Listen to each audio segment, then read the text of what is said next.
Jamaal Caydiid Ibraahin haddii fikir ka dhigto kooxda Liverpool iyo Manchester United ciyaarta Sabtida waxay guush ku raaci doontaa kooxda Liverpool 2-0 marka eegto weerarka tsunamida ee kooxda Liverpool ee hogaaminayo Mohamed Salah.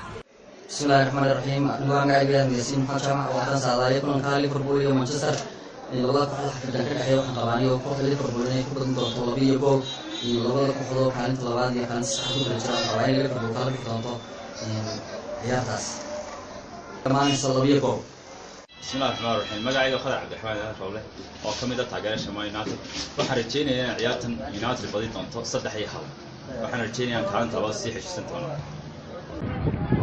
aniga magacaygu yahay Ismaaciil Xasan ahna taageerada kooxda Manchester waxaan ku saabanayaa ciyaarta dhexmari doonto Liverpool iyo Manchester United gool yar ku midna kooxda Manchester United بسم الله الرحمن الرحيم magacaygu waa Mustafa Maxamed Ismaan taageero kooxda Facaweyne Liverpool ruuxana dad Soomaaliyo ciyaarta dhexmari doonto kooxda Manchester United Liverpool waxay saadaashay inay 3-1 ku badi doonto kooxda Liverpool maadaama ay wadato weeraryahanka khatarta Mohamed Salah Ibrahim Said oo taageero weyn oo kooxda Manchester United haddaan ka hadlo aragtida ku aadan kulanka Sabtida Liverpool iyo Manchester United insha Allah kulanka waxaan saadanaynaa inuu kulan barbaraay oo ka duwanaanayn saddexdii kulan ee hore ay Mourinho iyo Klopp ku wada ciyaareen Premier League barbaro Everyday Liverpool fans, unfortunately, and has caused Liverpool a little upset.